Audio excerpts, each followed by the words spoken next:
सिंधु सभ्यता तक देख लिया था। अब इसके हम आगे हमें वैदिक सभ्यता वाला पढ़ेंगे। तो वैदिक काल का विभाजन 2 भागों में होता है। पहला ऋग्वैदिक काल जो कब से कब तक है, 1500 से लेकर 1000 ईस्वी पूर्व, और दूसरा उत्तर वैदिक काल जो 1000 से लेकर 600 ईस्वी पूर्व में किया गया है। तो भाई आर्य जो है ना, सर्वप्रथम पंजाब और अफगानिस्तान में बसे थे। कहाँ बसे थे? पंजाब और अफगानिस्तान में। मैक्स मुलर ने आर्यों का मूल निवास मध्य एशिया को माना है। मैक्स मुलर ने किसे माना है आर्यों का मूल निवास, मतलब कहाँ के निवासी थे वो? मध्य एशिया के। आर्यों द्वारा निर्मित सभ्यता वैदिक सभ्यता कहलाई। ठीक है, अब वैदिक काल को 2 पार्ट में डिवाइड कर रखा है, ऋग्वैदिक और उत्तर वैदिक। आर्य को कहाँ बसते सबसे पहले आकर? पंजाब और अफगानिस्तान में। और मैक्स मुलर ने कहाँ का माना है उन्हें? मध्य एशिया का। और जो उनके द्वारा सभ्यता फैलाई गई उसी को वैदिक सभ्यता कहा गया है। जो आर्य सभ्यता विकसित सभ्यता थी वो कैसी सभ्यता थी? ग्रामीण सभ्यता। उनकी भाषा कैसी थी? संस्कृत। आर्यों की प्रशासनिक इकाई आरोही क्रम में 5 भागों में बटा था। कौन कौन से इस प्रशासनिक इकाई थी उनकी? देखो, कुल, ग्राम, विश्व, जन और राष्ट्र। कौन कौन सी? कुल, ग्राम, विष्ट, जन और राष्ट्र। ग्राम की मुखिया ग्रामीणी, विश्व का प्रधान विश्वपति कहलाता था। जो गांव का मुखिया होता था, हेड, वो क्या कहलाता था? ग्रामीणी। और जो विश्व का प्रधान होता था वो क्या कहलाता था? विश्वपति। जन के शासक को राजन कहा जाता था। जो हेड होता था वो क्या कहलाता? जनों का राजन कहलाता था। राजा, अधिकारी और पुरोहितों एवं सेनानी प्रमुख थे। सूतकार, रथकार और कामदी नामक अधिकारी को रत्नी कहा जाता था। रत्नी क्या होते थे? जो सूतकार, रथकार और कंपदिक होते थे वो रत्नी कहा रहे थे। इनकी संख्या राजा सहित 12 हुआ करती थी। ठीक है, अब देखो ये क्या दे रखा? दिशा, उत्तर वैदिक शब्द और राजा का नाम। जो पूर्वक क्या था उससे प्राची कहा जाता था, उत्तर वैदिक शब्द उसके लिए। और उसमें राजा का नाम क्या कहा जाता था? सम्राट। जो पश्चिम में होता था उसे पचिति कहा जाता था और उसे स्वराष्ट्र कहा जाता था। और जो उत्तर में होता उसे उदीची यानी विराट राजा कहा जाता था। मध्य में जो राजा होता था उसे क्या कहा जाता था? राजा। और जो दक्षिण में होता था उसे भोज कहा जाता था। अब देखो, पूरब क्या होता था? दुर्ग एवं स्पष्ट जनता की गतिविधि को देखने वाले गुप्तचर होते थे। वाजपति गोचर भूमि का अधिकारी होता था। वाजपति क्या होता था? गोचर भूमि का अधिकारी होता था।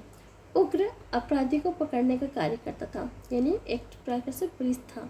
उग्र क्या था? अपराधियों को पकड़ने का कार्य करता था। सभा और समिति राजा को सलाह देने वाली संस्था थी। सभा श्रेष्ठ और सामान्य लोगों की संस्था थी, जबकि समिति सामान्य जनता का प्रतिनिधित्व करती थी। इसके अध्यक्ष को ईशान कहा जाता था। इसको अध्यक्ष को क्या कहते थे? ईशान कहते थे। सभा समिति क्या करती थी? सलाह देती थी राजा को। और सभा श्रेष्ठ और संवाद लोगों की संस्था थी, जबकि समिति थी ना वो सामान्य जनता का प्रतिनिधित्व करती थी। अध्यक्ष को ईशान कहा गया है। युद्ध में कबीले का नेतृत्व कौन करता था? राजा करता था। युद्ध के लिए गवष्टि शब्द का प्रयोग किया गया था। इसका अर्थ क्या होता था? जो गायों की खोज करता था। 10 राज युद्ध का उल्लेख ऋग्वेद के 7वें मंडल में है। यह युद्ध पुरुषनी रावी नदी के तट पर सुदास एवं 10 जनों के बीच लड़ा था। इसमें सुदास विजय हुआ। 10 राज युद्ध कहाँ लड़ा गया था? रावी नदी के तट पे। कहाँ उल्लेख है? ऋग्वेद के 7वें मंडल में। फिर ऋग्वेद समाज के 4 वर्णों में विभक्त था। ये कौन कौन से थे? ब्राह्मण, क्षत्रिय, वैश्य और शूद्र। ये विभाजन व्यवसाय पर आधारित था। ऋग्वेद के 10वें मंडल में पुरुष सूक्त में चतुष्वर्णों का उल्लेख मिलता है। इसमें कहा गया है कि ब्राह्मण परम पुरुष के मुख से, क्षत्रिय उनकी भुजाओं से, वैश्य उनकी जंघा से और शूद्र उनके पैरों से उत्पन्न हुए हैं। आर्यों का जो समाज था वो कैसा था? पितृ प्रधान था। और समाज की छोटी इकाई परिवार व कुल थी, जिसका मुखिया पिता होता था और उसे क्या कहा जाता था? कुलप कहा जाता था। स्त्रियां इस काल में अपने पति के साथ यज्ञ में कार्य में भाग लेती थी। बाल विवाह प्रथा प्रचलन नहीं था। विधवा अपने मृतक पति के छोटे भाई देवर से विवाह कर सकती थी। उपनिषदों की संख्या कितनी? 118, महापुराणों 18, वेदांत के 6। स्त्रियाँ शिक्षा ग्रहण करती थी। ऋग्वेद में लोपामुद्रा, कोशा, सिक्ता, अपाला, विश्वास जैसी विदेशी स्त्रोतों का वर्णन है। जीवन भर अविवाहित रहने वाली स्त्रियों को अमाजु कहा जाता था। आर्यों का मुख्य कार्य पेय सोमरस था। यह वनस्पति से बनाया जाता था। आर्य मुख्यतः 3 प्रकार के वस्त्रों का उपयोग करते हैं। पहला वास, दूसरा अधिवास, तीसरा उष्णीय। आर्य क्या करते थे? 3 प्रकार के वस्त्रों का उपयोग करते थे। कौन कौन से? वास, अधिवास और उष्णीय। अंदर पहनने वाले कपड़ों को निवी कहा जाता था। आर्यों के मनोरंजन के मुख्य साधन थे संगीत, रथ दौड़, घुड़दौड़ और धूत खेड़ा। फिर आर्यों का मुख्य व्यवसाय क्या था? पशुपालन और कृषि। आर्यों गाय को अघन्या न माने जाने वाले पुरुषों की श्रेणी में रखा जाता था। गाय की हत्या करने वालों को, उसे घायल करने वालों को वेदों मृत्युदंड और देश से निकालने का व्यवस्था की गई थी। आर्यों का प्रिय पशु घोड़ा था और सर्वाधिक प्रिय देवता इंद्र थे। आर्यों द्वारा खोजी गई धातु क्या थी? लोहा। इसे श्याम अयस्क कहा जाता था। तांबे को लोहित अयस्क कहा जाता था। व्यापार हेतु दूर दूर तक जाने वाले व्यक्ति को पणी कहा जाता था। तो क्या है? जो व्यापार के लिए दूर दूर तक व्यक्ति जाता था वो क्या कहलाता? पणी। लेन देन वस्तु विनिमय की प्रणाली प्रचलित थी। ऋण देकर ब्याज देने वाले व्यक्ति को क्या कहा जाता? बैंक नोट यानी सूदखोर कहा जाता। हाँ। मनुष्य और देवता के बीच मध्यस्थ निभाने वाले देवता को अग्नि की पूजा की जाती थी। देवता के रूप में किसकी पूजा की जाती थी? अग्नि। एक देखो कि ना प्रमुख दर्शन और उसके प्रवर्तक 4 भाग। इसके प्रवर्तक कौन थे? 4 भाग। योग के कौन थे? पतंजलि। सांख्य के कपिल मुनि, न्याय के गौतम, पूर्व मीमांसा के जैमिनी और उत्तर मीमांसा के बदरायण, वैश्विक दर्शन के कणाद व उल्लूक।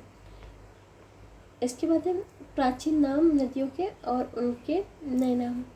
तो कुंभ क्या मतलब? कुरम था। कुंभा का काबुल, विविस्ता का झेलम, अस्केंस का चिनाब, पुष्करणी का रावी और सतुष्टि का सतलज, विपाशा का व्यास, सदानंद का गंडक, दशमूर्ति का कक्कर, गोमती का गोमल और श्रीवस्तु का स्वात्त।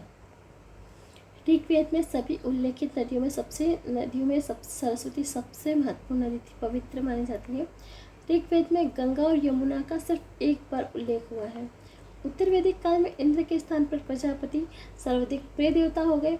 उत्तर वैदिक काल में राज्याभिषेक और राजसूय यज्ञ का अनुष्ठान किया जाता था।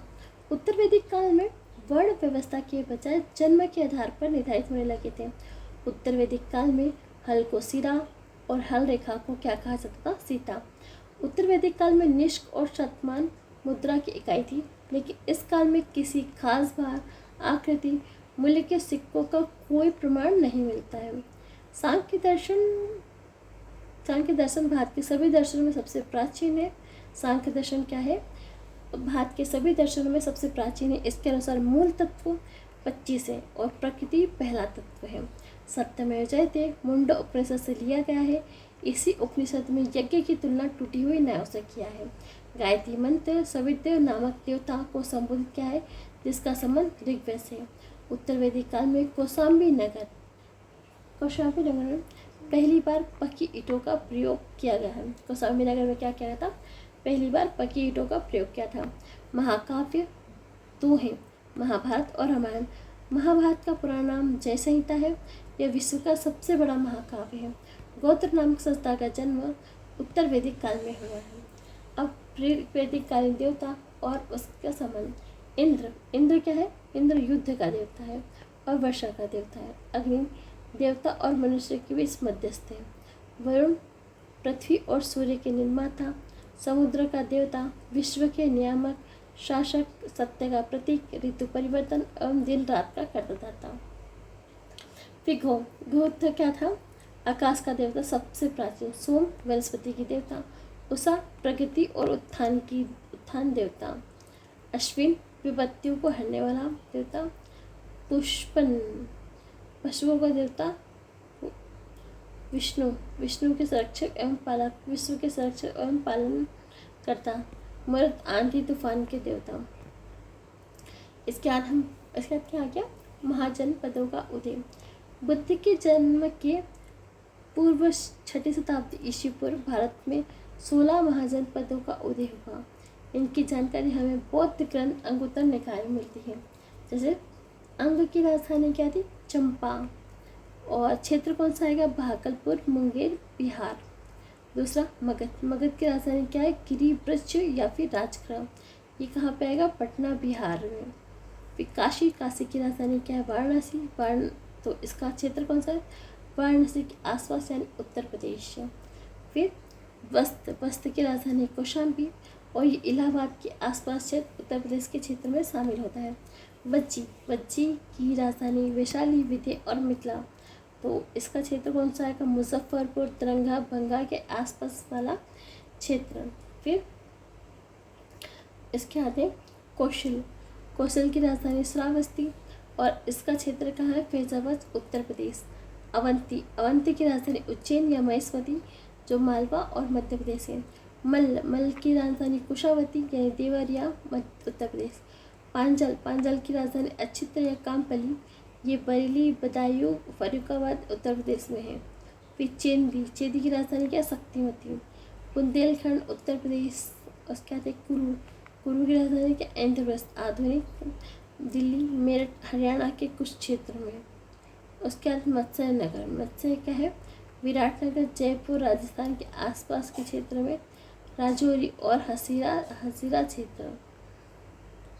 उसके बाद कंबोजी, हाटक, ये देख लिया अपन ने। सूरसेन, मथुरा, मथुरा उत्तर प्रदेश। फिर अश्मक या तो इसकी राजधानी है पोटली या पोतन यानी गोदावरी नदी का क्षेत्र, दक्षिण भाग का एकमात्र जनपद है। फिर गंधार, गंधार की राजधानी तक्षशिला है, जो रावलपिंडी और पेशावर पाकिस्तान में स्थित है। उसके बाद है जैन धर्म, जैन धर्म का संस्थापन व प्रथम तीर्थंकर कौन थे, ऋषभदेव। जैन धर्म के संस्थापक और प्रथम तीर्थंकर कौन थे, ऋषभदेव। जैन धर्म के 33वें तीर्थंकर पार्श्वनाथ थे, जो काशी के इच्छाकुर वंशी राजा अश्वसेन के पुत्र थे। इन्होंने 30 वर्ष की अवस्था में संन्यास को स्वीकार लिया। 30 वर्ष की अवस्था में इन्होंने संन्यास जीवन को स्वीकारा। इनके द्वारा शिक्षा कौन सी थी, हिंसा न करना, सदा सत्य बोलना, चोरी न करना और संपत्ति न रखना। महावीर स्वामी जैन धर्म के 24वें और अंतिम तीर्थंकर हुए। महावीर का जन्म 540 ईस्वी पूर्व कुंडग्राम, वैशाली में हुआ। इनके पिता सिद्धार्थ जातक कुल के सरदार थे और माता त्रिशूला लिच्छवी राजा चटक की बहन थी। महावीर की पत्नी का नाम यशोदा था और पुत्री का नाम अजन्या प्रियदर्शी, और महावीर के बचपन का नाम वृद्धमान। 30 वर्ष की उम्र में माता पिता की मृत्यु के बाद अपने बड़े भाई नंदीवर्धन से अनुमति लेकर संन्यास जीवन को स्वीकारा। 12 वर्षों की कठिन तपस्या के बाद महावीर को जम्बिक के समीप ऋजुपालिका नदी के तट पर साल वृक्ष के नीचे तपस्या करते हुए संपूर्ण ज्ञान का बोध हुआ। इसी समय से महावीर जिन देवता अहत पूजनी और निर्गंध बंधनहीन कहलाए। महावीर ने अपने उद्देश्य प्राकृत अर्धमार्गधी भाषा में दिया। महावीर के प्रथम अनुयायी उनके दामाद प्रियदर्शनी के पति जामिल बने। प्रथम अनुयायी, ठीक है। प्रथम जैन भिक्षुणी नरेश दाहिल की पुत्री चंपा थी। महावीर ने अपने शिष्यों में 11 गणधरों को विभाजित किया था। आर्य सुधर्मा ऐसा पहला गंधर्व है जो महावीर की मृत्यु के बाद भी जीवित रहा और जो जैन धर्म का प्रथम थेरा या मुख्य उपदेशक हुआ। लगभग 300 ईस्वी पूर्व मगध में 12 वर्षों का भीषण अकाल पड़ा, जिस कारण भद्रबाहु अपने शिष्यों के साथ कर्नाटक चले गए, किंतु कुछ अनुयायी सूरभद्र में ही रह गए, यानी मगध में ही रुक गए। भद्रबाहु के वापस लौटने के बाद मगध के साधुओं से उनका गहरा मतभेद हो गया, जिसके परिणाम स्वरूप शैव मत, श्वेतांबर और दिगंबर जैन जो मत था ना, श्वेतांबर और दिगंबर, दो संप्रदायों में बढ़ गया। स्थूलभद्र के सिद्ध श्वेतांबर यानी श्वेत वर्षाल करने वाले और भद्रबाहु के सिद्ध नग्न रहने वाले कहलाए यानी दिगंबर। ये कुछ लिस्ट रखी है, पैरा देख लेते हैं साइड। ऋषभदेव प्रथम, इनका प्रतीक चिन्ह क्या था? सांड। अजितनाथ द्वितीय, इनका चिन्ह क्या था? हाथी। संभवनाथ तृतीय, इनका था घोड़ा। और प्रशुभ सप्तम, इनका था स्वास्तिक। फिर शांति, ये 16वें थे, इनका क्या था? स्वास्तिक चिन्ह हिरण, प्रतीक चिन्ह मतलब। नामी 21वें, इनका क्या था? नीलकमल। अरिष्टमी 22वें, इनका था शंख। पाशर्फ 23वें, इनका था सर्प। महावीर का 24वें, इनका था सिंह। दो जैन तीर्थंकरों ऋषभदेव और अरिष्टयामी के नामों का उल्लेख ऋग्वेद में मिलता है। अरिष्टनेमी को भगवान कृष्ण का निकट संबंधी माना जाता है। जैन धर्म के त्रिरत्न है सम्यक दर्शन, सम्यक ज्ञान, सम्यक आचरण। त्रिरत्न के अनुशीलन में निम्न 5 महाव्रतों का पालन अनिवार्य है: अहिंसा, सत्यवचन, अस्तेय, अपरिग्रह, ब्रह्मचर्य। जैन धर्म में ईश्वर की मान्यता नहीं है। जैन धर्म में आत्मा की मान्यता है। महावीर पुनः जन्म और कर्मवाद में विश्वास करते थे। जैन धर्म में सप्तंगी मार्ग, जैन धर्म के सप्तंगी ज्ञान के अन्य नाम शाद्वैत और अनेकांतवाद है। सप्तंगी मार्ग, सप्तभंगी ज्ञान के अन्य नाम क्या है? शाद्वैत और अनेकांतवाद। जैन धर्म ने अपने आध्यात्मिक विचारों को सांख्य दर्शन से ग्रहण किया है। अपने विचारों को जो उनके आध्यात्मिक विचारों में उनको किससे ग्रहण किया है? सांख्य दर्शन से। जैन धर्म मानने के कुछ राजा थे: उदयन, वंश राजा चंद्रगुप्त मौर्य, कलिंग राजा खारवेल, राष्ट्रकूट राजा अमोघवर्ष, चंदेल शासक। और मैसूर के गंग वंश के मंत्री चामुंड को प्रोत्साहन देने से कर्नाटक के श्रवणबेला में 10वीं शताब्दी के मध्य भाग में विशाल बाहुबली की मृत्यु गोमतेश्वर का निर्माण करवाया गया था। खजुराहो में जैन मंदिरों का निर्माण चंदेल शासकों द्वारा किया गया था। मौर्योत्तर युग में मथुरा में जैन धर्म का प्रसिद्ध केंद्र था। मथुरा कला का संबंध जैन धर्म से है। जैन तीर्थंकरों की जीवनी भद्रबाहु द्वारा रचित कल्पसूत्र में है। 72 वर्ष की आयु में महावीर की मृत्यु निवारण 468 बिहार राज्य के पावापुरी राजगीर में हो गई। मल्ल राजा सुष्टेपाल के राजप्रसाद से महावीर स्वामी को निवारण प्राप्त हुआ। संगीतियाँ थी, देखो पहली संगति हुई थी 300 ईस्वी पूर्व, कहाँ पे? पाटलिपुत्र में, अध्यक्ष थे स्थूलभद्र। फिर द्वितीय का हुई थी छठी शताब्दी में वल्लभी गुजरात क्षमा श्रवण में। अब आगे हम देखेंगे बौद्ध धर्म। बौद्ध धर्म के संस्थापक कौन थे? गौतम बुद्ध थे, जिसे एशिया का ज्योतिपुंज लाइट ऑफ एशिया कहा जाता है। गौतम बुद्ध का जन्म 563 ईस्वी पूर्व कपिल वस्तु के लुम्बिनी नामक स्थान पर हुआ था। इनके पिता का नाम शुद्धोधन सांगगण के मुखिया थे। इनकी माता महादेवी की मृत्यु इनके जन्म के 7वें दिन ही हो गई थी। इनका लालन पालन इनकी सौतेली माँ प्रजापति गोमती ने किया था। इनके बचपन का नाम सिद्धार्थ था।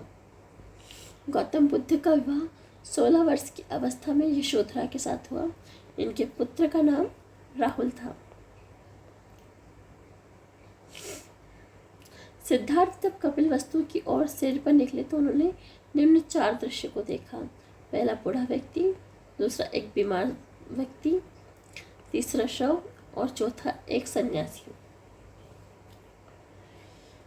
संसारिक समस्याओं से व्यथित होकर सिद्धार्थ ने 29 वर्ष की अवस्था में गृह त्याग किया, जिसे बौद्ध धर्म में महाभिनिकृष्ण कहा गया है। गृह त्याग के बाद तो सिद्धार्थ बुद्ध ने वैशाली के आलार कलाम से सांख्य दर्शन का शिक्षा ग्रहण की। आलार कलाम सिद्धार्थ के प्रथम गुरु हुए। बुद्ध के जीवन से संबंधित बौद्ध धर्म के प्रतीक, घटना और प्रतीक: जन्म कमल एवं सांड, गृह त्याग घोड़ा, ज्ञान पीपल बोधि वृक्ष, निवाण पद चिन्ह, मृत्यु स्तूप। आलार कलाम के बाद सिद्धार्थ ने राजगीर के रुद्रक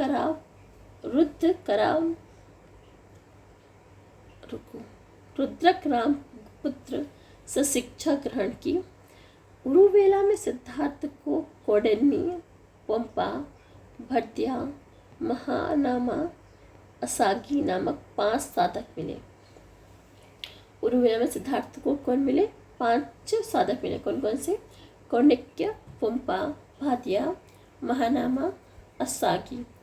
बिना अन्न जल ग्रहण किए 6 वर्ष की कठिन तपस्या के बाद 35 वर्ष की आयु में वैशाख की पूर्णिमा की रात निरंजना फाल्गु नदी के किनारे पीपल वृक्ष के नीचे सिद्धार्थ को ज्ञान प्राप्त हुआ। ज्ञान प्राप्ति के बाद सिद्धार्थ बुद्ध के नाम से कहलाए और वह स्थान बौद्ध क्या कहलाया। बुद्ध ने अपना प्रथम उपदेश सारनाथ ऋषिपत्तनम में दिया। बौद्ध धर्मों में धर्म ग्रंथ को धर्मचक्र परिवर्तन कहा गया।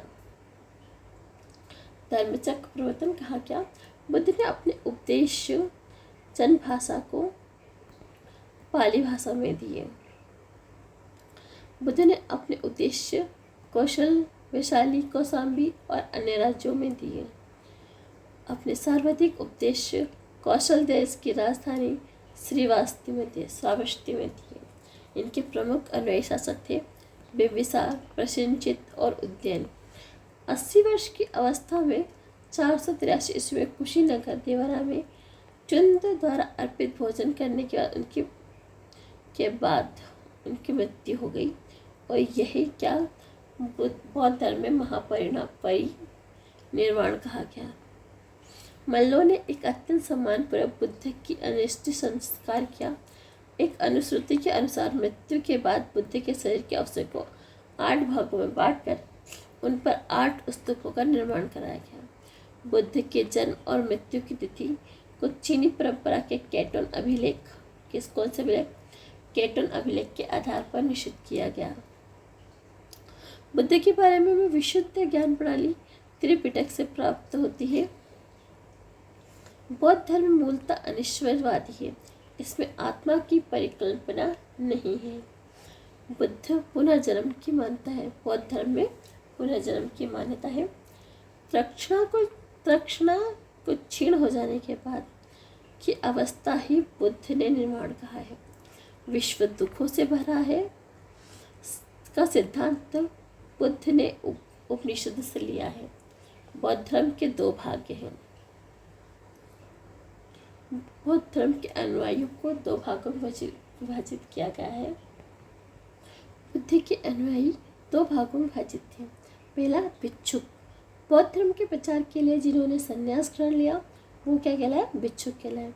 और दूसरे क्या थे? उपासक, गृहस्थ जीवन व्यतीत करते हुए बौद्ध धर्म अपनाने वाले उपासक कहलाए। बौद्ध धर्म में सम्मिलित होने के लिए न्यूनतम आयु 15 वर्ष थी। बौद्ध संघ में प्रविष्ट होने को उपसंपदा कहा जाता था। जो प्रविष्ट होने का कहा जाता था उपसंपदा। बौद्ध धर्म के त्रिरत्न बुद्ध, धम्म, संघ। इसके बाद है संगीति, बौद्ध संगीति है।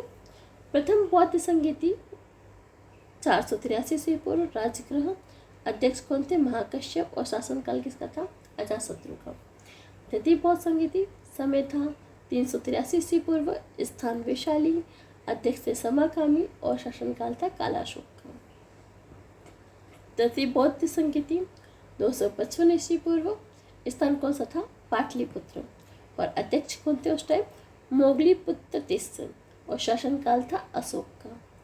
चतुर्थ बौद्ध संगीति ये हुई थी समय था इनका 1वीं शताब्दी ईस्वी पूर्व। स्थान था कुंडलवन।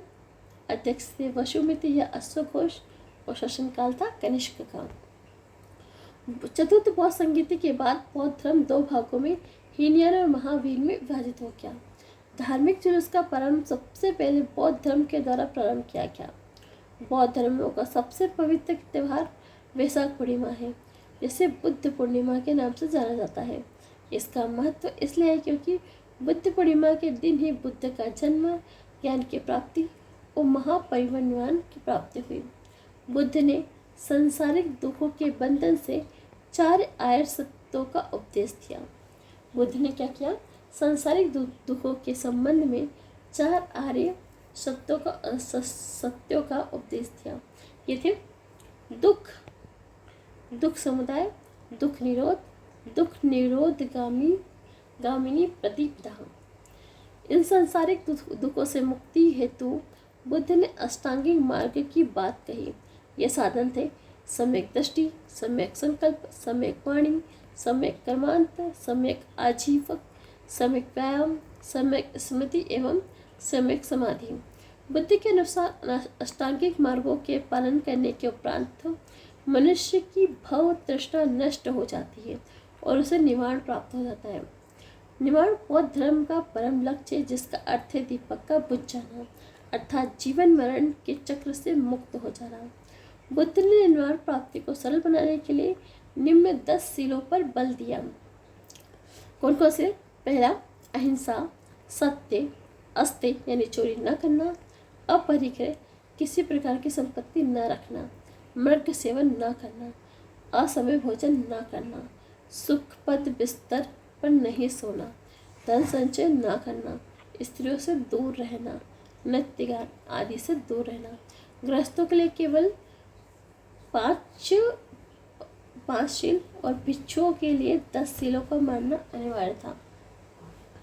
बुद्ध ने मध्यम प्रतिपदा का उपदेश दिया। अनिश्चयवाद के संबंध में बौद्ध धर्म और जैन धर्म में समानता है। किसके बारे में? अनिश्चयवाद के संबंध में बौद्ध धर्म और जैन धर्म में समानता है। जातक कथा प्रदर्शित करते हैं कि बोधिसत्व का अवतार मनुष्य के रूप में भी हो सकता है तथा पशुओं के रूप में भी है। बोधिसत्व के रूप में पुनर्जन्मों की दीर्घ श्रृंखला के अंतर्गत बुद्ध ने शाक्य मुनि के रूप में अपना अंतिम ज्ञान प्राप्त किया। इसके उपरांत मैत्रेय और अन्य अनाम बुद्ध अभी भी अवतरित होने शेष हैं। सर्वाधिक बुद्ध मूर्तियों का निर्माण गंधार शैली के अंतर्गत किया गया है, लेकिन बुद्ध की प्रथम मूर्ति सर्वथा मथुरा कला के अंतर्गत ही बनी है। अगला धर्म है शिव धर्म। भगवान शिव की पूजा करने वाले को शिव और से संबंधित धर्म को शिव धर्म कहा गया है। ठीक है। शिवलिंग उपासना का प्रारंभिक पुरातात्विक साक्ष्य हड़प्पा संस्कृति के अवशेषों से मिलता है। ऋग्वेद में शिव के लिए रुद्र नामक देवता का उल्लेख किया है। अथर्ववेद में शिव को भव, सर्व, पशुपति या भूपति कहा गया है। अथर्ववेद में शिव को भव, सर्व, पशुपति या भूपति कहा गया है। लिंग पूजा का पहला स्पष्ट वर्णन मत्स्य पुराण में मिलता है। महाभारत के अनुशासन पर्व पर भी लिंग पूजा का वर्णन मिलता है। वामन पुराण में शैव संप्रदाय की संख्या 4 बताई गई है। ये है पाशुपत, कापिलक, कालामुख और लिंगायत। पशुपत संप्रदाय में शैवों का सर्वाधिक प्राचीन संप्रदाय है। इसके संस्थापक थे लकुलिस, जिन्हें भगवान शिव के 18 अवतारों में से एक माना जाता है। पाशुपत संप्रदाय के अनुयायियों को पंचाधिक कहा गया है। इसका मत प्रमुख सैद्धांतिक ग्रंथ पाशुपत सूत्र है। श्रीकर पंडित एक विश्वविख्यात पाशुपत आचार्य थे। उसके बाद है काम्पलिक संप्रदाय में इष्ट देव भैरव थे। इस संप्रदाय का प्रमुख केंद्र श्रीशैल नामक स्थान था। कालामुख संप्रदाय के अनुयायियों को शिव पुराण में महत्ववत महत्वधर कहा गया है। इस संप्रदाय में लोग नर कपाल में ही भोजन, जल, सूरापान करते थे और साथ ही अपने शरीर पर चिता की भस्म मलते थे। लिंगायत संप्रदाय में दक्षिण में प्रचलित था, जिन्हें जगम भी कहा जाता था। इस संप्रदाय में लोग शिवलिंग की उपासना करते थे। वशो पुराण में लिंगायत संप्रदाय के प्रवर्तक अल्लम प्रभु और उसके शिष्य वाशो को बताया गया है। इस संप्रदाय में वीर शिव संप्रदाय भी कहा गया है। इस संप्रदाय को वीर शिव संप्रदाय भी कहा जाता है। 10वीं शताब्दी में मत्स्येंद्रनाथ ने नाट संप्रदाय की स्थापना की। इस संप्रदाय का व्यापक प्रचार प्रसार बाबा गोरखनाथ के समय से हुआ। दक्षिण भारत में शैव धर्म चालुक्य, राष्ट्रकूट, पल्लव, चोलों के समय लोकप्रिय रहे।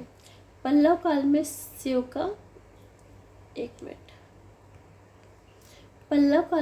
धर्म का प्रचार प्रसार नायनारों द्वारा किया गया है। नायनार संतों की संख्या 63 बताई जाती है, जिनमें अपार, तिरुज्ञान, संबंदर, सुंदर मूर्ति आदि के नाम से उल्लेखनीय। एलोवेरा के प्रसिद्ध कैलाश मंदिर का निर्माण राष्ट्रकूटों ने कराया।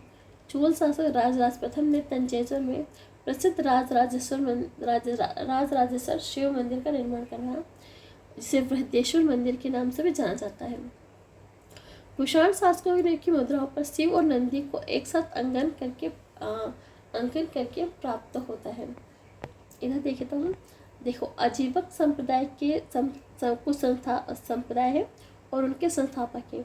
आजीवक संप्रदाय मक्खी पुत्र घोषाल, घोर अक्रियावादी पूर्ण कश्यप, यदक्षवाद आचार्य अजित, भौतिकवादी पकुंद कच्चायन, ये भौतिक दर्शन है ना। फिर अनिश्चयवादी, ये कौन है, संजय विट्ठली पुत्र। वैष्णव धर्म के विषय में प्रारंभिक जानकारी उपनिषदों से मिलती है।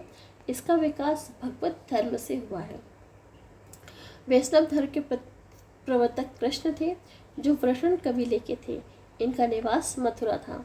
कृष्ण का उल्लेख सर्वप्रथम छंदोग्य उपनिषद में देव की पुत्र और अंगिरस के शिष्य के रूप में हुआ है। विष्णु के 10 अवतारों का उल्लेख मत्स्य पुराण में मिलता है।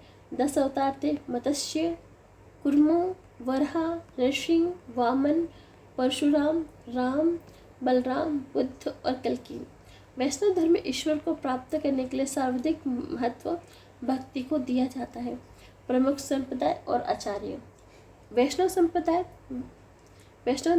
किसे थे, विशिष्टवाद से। आचार्य कौन थे, रामानुजाचार्य। ब्रह्म संप्रदाय, इनका मत था द्वैत और आचार्य थे आनंद तीर्थ। फिर रुद्र संप्रदाय, ये शुद्धोदेव थे और इसके आचार्य कौन थे, वल्लभाचार्य। सनक संप्रदाय, इसका मत था द्वैतादेव और आचार्य थे निम्बार्क। उसके अंदर बरकरी संप्रदाय, इसके प्रमुख थे नामदेव। फिर था प्रमुख संप्रदाय श्री वैष्णव और संस्थापक थे रामानुज। परमार्थ संप्रदाय, इसके संस्थापक थे रामदास और पुस्तक थी दासबोध। फिर प्रमुख संप्रदाय राम भक्त, संस्थापक थे रामानंद और पुस्तक थी अध्यात्म रामायण। अगला है इस्लाम धर्म। इस्लाम धर्म के संस्थापक हज़रत मोहम्मद इकबाल थे। हज़रत मोहम्मद इकबाल का जन्म 570 ईस्वी में मक्का में हुआ। हज़रत मोहम्मद साहब के पिता का नाम अब्दुल्ला और माता का नाम अमीना था। हज़रत मोहम्मद साहब को 610 ईस्वी पूर्व में मक्का के पास हीरा नामक गुफा में ज्ञान की प्राप्ति हुई। 24 सितंबर 622 ईस्वी में पैगंबर के मक्का से मदीना की यात्रा इस्लाम के जगत में मुस्लिम संवत हिजरी संवत के नाम से जाना गया। मोहम्मद की शादी 25 वर्ष की अवस्था में खदीजा नामक विधवा से हुई। उनकी पुत्री का नाम फातिमा और दामाद का नाम अली हुसैन था। देवदूत गैब्रियल ने पैगंबर मोहम्मद साहब को कुरान अरबी भाषा में संप्रेषित की। कुरान इस्लाम धर्म का पवित्र धर्म ग्रंथ है। पैगंबर मोहम्मद साहब ने कुरान की शिक्षाओं का उपदेश दिया। उसके बाद हज़रत मोहम्मद साहब की मृत्यु 8 जून 632 ईस्वी को हुई, जिस इन्हें मदीना में दफनाया गया। मोहम्मद साहब की मृत्यु के बाद इस्लाम सुन्नी और शिया के 2 पंथों में विभाजित हो गया। सुन्नी उन्हें कहते हैं कि सुन्ना में विश्वास करते हैं। सुन्नी उसे कहते हैं जो सुन्ना में विश्वास रखता है। सुन्ना पैगंबर मोहम्मद साहब के कथनों व कार्यों का विवरण है। शिया अली की शिक्षाओं में विश्वास करते हैं और मोहम्मद साहब का न्याय संपन्न उत्तराधिकारी मानते हैं। अली मोहम्मद जो थे वो मोहम्मद साहब के दामाद थे। अली मोहम्मद साहब के दामाद थे। अली की सन 1661 में हत्या कर दी गई थी। अली के पुत्र हुसैन की हत्या 680 में करबला ईरान नामक स्थान पर कर दी थी। दोनों हत्याओं ने शिया को निश्चित मत का रूप दे दिया। पैगंबर मोहम्मद साहब के उत्तराधिकारी खलीफा कहलाए। इस्लाम धर्म में खलीफा पद 1924 तक रहा। 1924 में तुर्की के शासक मुस्तफ़ा कमाल पाशा ने समाप्त कर दिया। इब्न इराक ने सर्वप्रथम पैगंबर साहब का जीवन चरित्र लिखा। मोहम्मद साहब पैगंबर के जन्मदिन पर ईद ए मिलाद या नबी का पर्व मनाया जाता है। ईसाई धर्म के संस्थापक थे ईसा मसीह। ईसाई धर्म का प्रमुख ग्रंथ है बाइबल। ईसा मसीह का जन्म जेरूसलम के निकट बेथलेहम नामक स्थान पर हुआ। ईसा के जन्म दिवस को क्रिसमस के रूप में मनाया जाता है। ईसा मसीह के माता पिता का नाम मेरी और माता का नाम क्या था? मेरी, और पिता का नाम था जोसेफ। ईसा ने अपने जीवन के प्रथम 30 वर्ष एक बढ़ई के रूप में बेथलेहम के निकट नासरेत में बिताए।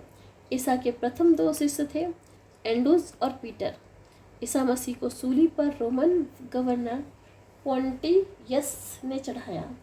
ईसा को 33 में सूली पर चढ़ाया गया। ईसाई धर्म का सबसे पवित्र चिन्ह क्रॉस है। ईसाई त्रित्व में विश्वास रखते थे। ईश्वर पिता, ईश्वर पुत्र, ईश्वर पवित्र आत्मा। उसके बाद है पारसी धर्म। पारसी धर्म के पैगंबर जरतुश्त ईरानी थे। इनकी शिक्षाओं का संकलन जेठ अवस्था नामक ग्रंथ में मिलता है। कहाँ मिलता है? इनका शिक्षाओं का संकलन जेठ अवस्था नामक ग्रंथ में मिलता है, जो पारसियों का धार्मिक ग्रंथ है। इनकी मूल शिक्षा का सूत्र सद्विचार, सद्वचन, सद्कार्य। इनके अनुयायी ईश्वर और को मानते हैं। इन्होंने धर्म के अनुयायियों को अग्नि पूजक भी कहा है। इसके आगे मगध का उत्कर्ष। मगध के सबसे प्राचीन वंश के संस्थापक कौन थे? बृहदत्त था, जिसकी राजधानी ग्रीवच यानी राजगृह थी। जरासंध बृहदत्त का पुत्र था। हरेक वंश के शासक बिंबिसार ने मगध गद्दी पर 544 ईस्वी में बौद्ध ग्रंथों के अनुसार बैठा। वो बौद्ध धर्म का अनुयायी था। बिंबिसार ने बृहदत्त को हराकर अंग को जीतकर मगध में मिला लिया। बिंबिसार ने राजगृह का निर्माण कर उसे अपनी राजधानी बना लिया। बिंबिसार ने मगध पर करीबन 52 सालों तक राज किया। महात्मा बुद्ध की सेवा में बिंबिसार ने राजवेद जीवक को भेजा। अवंती के राजा प्रणुत जब पांडु रोग से ग्रसित था तो उस समय बिंबिसार ने जीवक को उनकी सेवा सुसीवसा के लिए भेजा। बिंबिसार ने वैवाहिक संबंध स्थापित कर अपने साम्राज्य का विस्तार किया। इसने कौशल नरेश प्रसेनजित की बहन महाकौशला से, वैशाली के चेटक के पुत्री चेलना से, भद्र देश की आधुनिक पंजाब की राजकुमारी क्षेमा से शादी करी। बिंबिसार की हत्या उसके पुत्र अजातशत्रु ने कर दी। 483 में मगध की गद्दी पर बैठा। अजातशत्रु का नाम कुणिक था। अजातशत्रु ने 32 वर्षों तक मगध पर शासन किया। अजातशत्रु का प्रारंभ में जैन धर्म का अनुयायी था। अजातशत्रु के सुयोग मंत्री का नाम वृषकार था। इसी की सहायता से अजातशत्रु ने वैशाली पर विजय प्राप्त करी। अजातशत्रु की हत्या उसके पुत्र उदयन ने 461 ईस्वी में कर दी और वो मगध की गद्दी पर बैठ गया। उदयन ने पाटली ग्राम की स्थापना की। ये जैन धर्म का अनुयायी था। हरिक वंश का अंतिम राजा उदयन का पुत्र नागदशक था। नागदशक को उसके अमात्य शिशुनाग ने 412 ईस्वी में अपदस्थ करके मगध पर शिशुनाग वंश की नींव डाली, मतलब वंश की स्थापना कर दी। शिशुनाग ने अपनी राजधानी पाटलिपुत्र से हटाकर वैशाली में स्थापित की। शिशुनाग का उत्तराधिकारी कालाशोक पुनः राजधानी पर को पाटलिपुत्र ले गया। शिशुनाग वंश का अंतिम राजा नंदीवर्धन था। नंद वंश का संस्थापक महापंत पद्मनंद था। नंद वंश का अंतिम शासक घनानंद था, जो सिकंदर का समकालीन था। इसे चंद्रगुप्त मौर्य ने युद्ध में पराजित किया और मगध पर एक नए वंश मौर्य वंश की स्थापना की। सिकंदर का जन्म 356 ईस्वी में हुआ। इनके पिता का नाम फिलिप था। फिलिप 359 में मकदूनिया का शासक बना। इसकी हत्या 329 में कर दी गई। सिकंदर अरस्तु का शिष्य था। सिकंदर ने भारत विजय का अभियान 326 ईस्वी में प्रारंभ किया। सिकंदर का सेनापति सेल्युकस निकेटर था। सिकंदर को पंजाब के शासक पोरस के साथ युद्ध करना पड़ा, जिसे हाइडेसिपिस का युद्ध या झेलम विविधता का युद्ध के नाम से भी जाना जाता है। सिकंदर की सेना में व्यास नदी को पार करने से इनकार कर दिया था। सिकंदर स्थल मार्ग द्वारा 325 ईस्वी में भारत से लौटा। सिकंदर की मृत्यु 323 ईस्वी पर बेबीलोन में 30 वर्ष की अवस्था में हो गई। सिकंदर का जल सेनापति था निर्याकस।